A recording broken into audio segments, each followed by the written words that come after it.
दोस्तों जय हिंद, जय भारत। मैं मदन लाल आजाद, संयोजक संस्थापक all India bike board taxi union, आज दिनांक 7 जुलाई 2020 को आपके समक्ष प्रस्तुत हूं राजधानी दिल्ली से एक खास बात बताने के लिए और आप सबसे एक खास अपील करने के लिए। दोस्तों, जैसा कि आप सबको पता है कि all India bike board taxi union ने ठगमुक्त बेईमान रहित भारत का निर्माण करने का संकल्प लिया है, प्रतिज्ञा ली है और हम ठगमुक्त बेईमान रहित भारत का निर्माण करने के लिए लगातार प्रयास कर रहे हैं और लगातार कानूनी कार्रवाइयां कर रहे हैं। और जहां भी जब भी हमें मौका मिलता है, सड़क पर, संसद पर, जहां भी, वहां हम इसको लेकर के प्रदर्शन करते हैं, धरना देते हैं, आपकी लड़ाई को लड़ते हैं। इसके पीछे मकसद एक ही है दोस्तों कि किसी तरह से हमारे वो जो ठगी पीड़ित लोग हैं, भाई बहन हैं, 10 करोड़ से भी ज़्यादा, जिनमें 2 लाख सैनिक भाई हैं, लाखों पुलिसकर्मी हैं, लाखों बुजुर्ग पेंशनर्स हैं, लाखों किसान हैं, लाखों मजदूर हैं और अन्य लोग हैं, यानी लगभग 10 करोड़ लोग देश भर में ठगी पीड़ित हैं। और इस तरह के भी ठगी पीड़ित हैं लाखों की तादाद में, तो कि जिन्हें बारी बारी से कई कंपनियों ने ठग लिया है। आज बाइक बोट में ठगे गए वो, कल हेलो टैक्सी वाले ने उनको ठग लिया, बच्चे कुचे को टॉप राइड वाला ठग ले गया और बचा तो राधा माधव कॉरपोरेशन वाला ठग ले गया। यानी कि आपको बुरी तरह से चूस लिया है इन ठग कंपनियों ने। और इसलिए मेरे मन में एक दर्द रहता है, हमेशा एक पीड़ा होती है कि तमाम लोगों को, चाहे वो all India bike board taxi union से जुड़े हों या न जुड़े हों, वो किसी भी ठग कंपनी की किसी भी ठग स्कीम का शिकार हुए हैं, तो उन तमाम लोगों को राहत मिल जाए, एक ऐसी लड़ाई हम लड़ें, कोई ऐसा आदेश हम प्राप्त कर लें, एक ऐसा कानून बनवा दें जिसके माध्यम से तमाम ठगी पीड़ित लोगों को लाभ हो।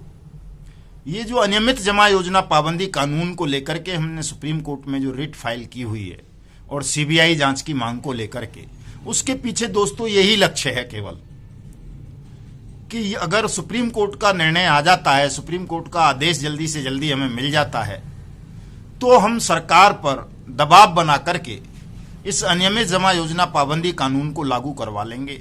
और इस एक कानून के लागू हो जाने से देश भर में जितने भी ठगी पीड़ित हैं, चाहे वो राधा माधव कॉरपोरेशन लिमिटेड के हों, चाहे वो बाइक बोर्ड टैक्सी के हों, चाहे वो हेलो के हों, चाहे टॉप राइड के हों, चाहे गो बाइक के हों, चाहे हेलो राइड के हों, चाहे गोवे के हों, चाहे साइंस सिटी के हों, चाहे कैची पिक्सल के, चाहे एवरग्रीन के, चाहे एनएमएम के, चाहे राजू के, चाहे काजू के, जिसके भी होंगे, उन तमाम लोगों को इस आदेश के बाद एक राहत मिल जाएगी, एक समय सीमा निश्चित हो जाएगी कि इतने 180 वर्किंग डेज के अंदर अंदर सरकार को इन मैटर्स में ट्रायल कंप्लीट करके ठगी पीड़ितों का पैसा वापस करना पड़ेगा।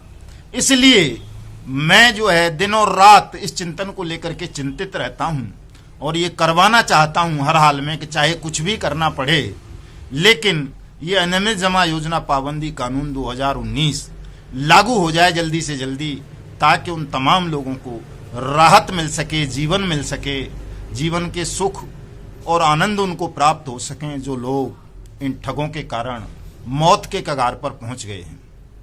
हमारे बहुत सारे सैनिक भाइयों ने bike boat, hello taxi, top ride scam में फंसकर आत्महत्याएं कर ली हैं, हजारों लोगों ने।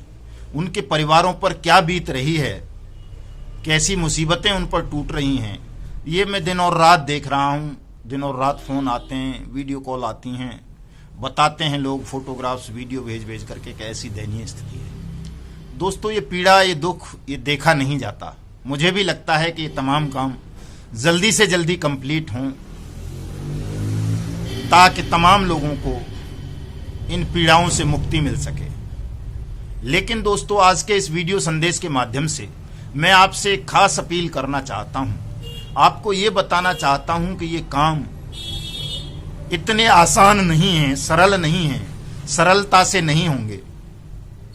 क्योंकि हमारे देश का चाहे वो न्यायिक सिस्टम हो, चाहे वो प्रशासनिक व्यवस्था हो, चाहे वो विधायिका हो, पार्लियामेंट जिसको आप कहते हैं, या असेंबलीज, चाहे वो मीडिया हो जिसको लोकतंत्र का चौथा स्तंभ कहा जाता है, वो तमाम संस्थाएं इतनी गडमड, इतनी अकर्मण्य हो गई हैं इतनी मतलब सारहीन हो गई हैं कि वो आज न न्याय देना चाहती हैं न उनकी न्याय देने की इच्छा रहती है।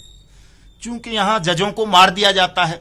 अगर कोई जज न्याय की बात करता है तो उसकी भी हत्या कर दी जाती है। तो जज भी तो आखिर आदमी ही, उनको भी डर लगता है कि यार अगर हमने न्याय की बात की, न्याय दिया लोगों को, तो हमारी भी हत्या हो सकती है, हमारे ट्रांसफर हो सकते हैं, हमें और तरह की परेशानियां झेलनी पड़ सकती हैं अगर हम सरकार के खिलाफ जाकर लोगों के हित में निर्णय देने लगे। तो आज न्यायपालिका पर बहुत ज्यादा दबाव है दोस्तों, मीडिया पे दबाव है, पार्लियामेंट पे दबाव है, तमाम संस्थाओं पर दबाव है, उन माफियाओं का, उन ठगों का जो इस देश के सिस्टम पर काबिज हो गए हैं किसी तरह से।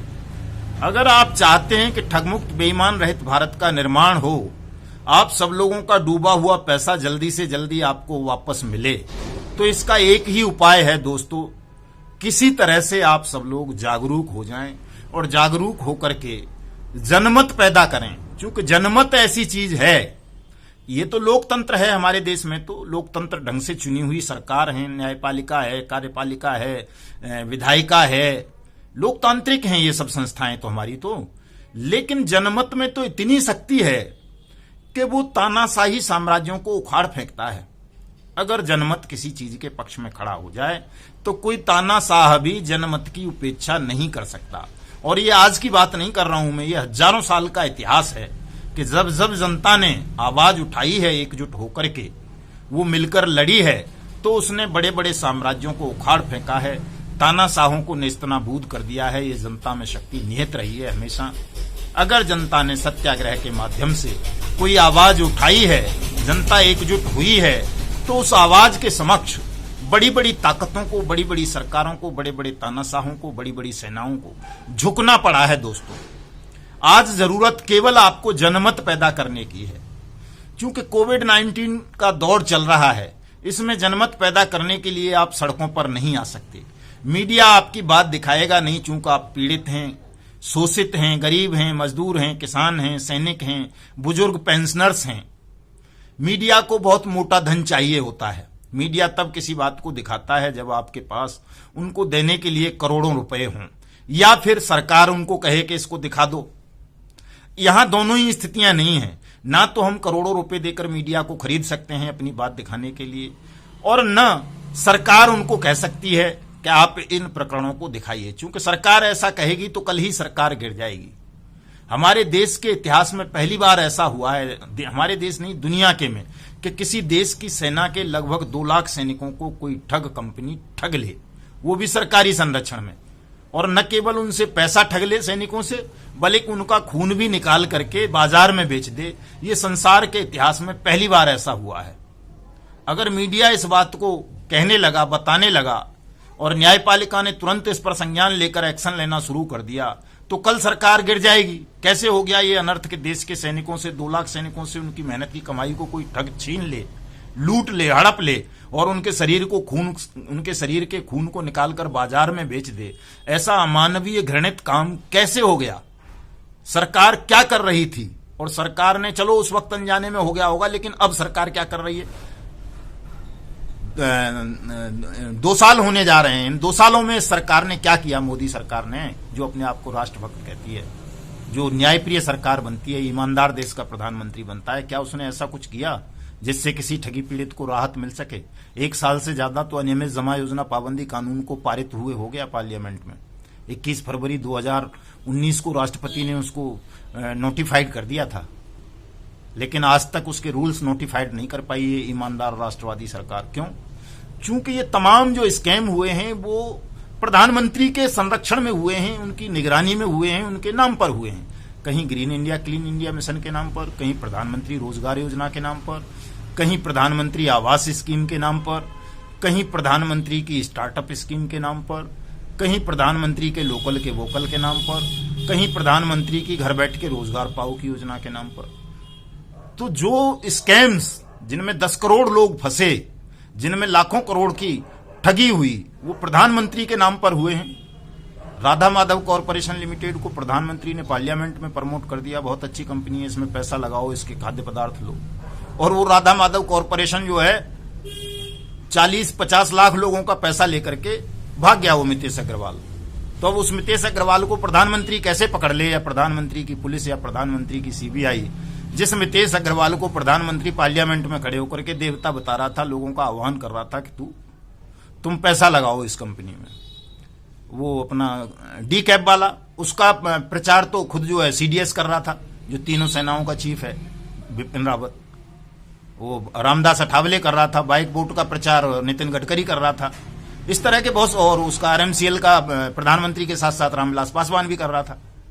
तो ऐसे ठगों को पकड़ने के लिए सरकार कैसे प्रयास करेगी, क्यों करेगी? क्योंकि इसमें तो सरकार ही फंस जाएगी, प्रधानमंत्री फंस जाएगा खुद, क्योंकि वो चोर है, ठग है, ठगों को बचाया है, उसने संरक्षण दिया है, लोगों को मोबिलाइज किया है कि वो ठगों के पास जाकर के अपना पैसा जमा करें और ठग लेकर के भाग जाए। तो दोस्तों, ये जो बड़ी विकट स्थिति, बड़ी विकट समस्या जो पैदा हो गई है हमारे समक्ष, इस समस्या पर नियंत्रण पाने का एक ही रास्ता है कि आप जनमत पैदा करें। कोविड-19 के कारण आप सड़कों पर नहीं आ सकते इस वक्त, लेकिन सोशल मीडिया आपके पास ऐसा प्लेटफॉर्म है जिसका उपयोग करके आप ज्यादा से ज्यादा लोग अपनी इस आवाज को ताकत दे सकते हैं, दबाव बना सकते हैं अपनी न्यायिक मांग की पूर्ति के लिए सरकार पर, न्यायपालिका पर, सब पर। और जब आप उठ खड़े होंगे, आप जागरूक होंगे, तो न्यायपालिका आपके साथ न्याय करेगी, जल्दी करेगी। इन मामलों को अर्जेंट हियरिंग में लिया जाएगा, अर्जेंट सुनवाई होगी, अर्जेंट आदेश आएंगे इन पर। और मोदी सरकार को अनियमित जमा योजना पाबंदी कानून 2019 के रूल्स नोटिफाइड करके तमाम ठगी पीड़ितों को उनका पैसा वापस करना पड़ेगा। इसलिए दोस्तों, मैं आपसे आज इस वीडियो संदेश के माध्यम से ये अपील करना चाहता हूं कि आप जो भी हैं, जहां भी हैं, किसी भी कंपनी की ठग स्कीम का शिकार हुए हैं, आप हमारे हैशटैग को 2 लाख सैनिकों से ठगी ट्विटर पर जाकर के फॉलो करें, उसको ट्वीट करें, रिट्वीट करें। मेरा जो ट्विटर हैंडल है युगांतर न्यूज के नाम से, इस डिस्क्रिप्शन में दूंगा वीडियो संदेश की, मैं वहां से जाकर के आप उसको फॉलो करें और उन चीजों को फैलाएं आग की तरह। फेसबुक आईडी पर जाकर के हमारी पर वहां फॉलो करें, उन पोस्ट्स को शेयर करें। यूट्यूब चैनल पर जाकर के हमारे पर उसको सब्सक्राइब करें, लाइक करें।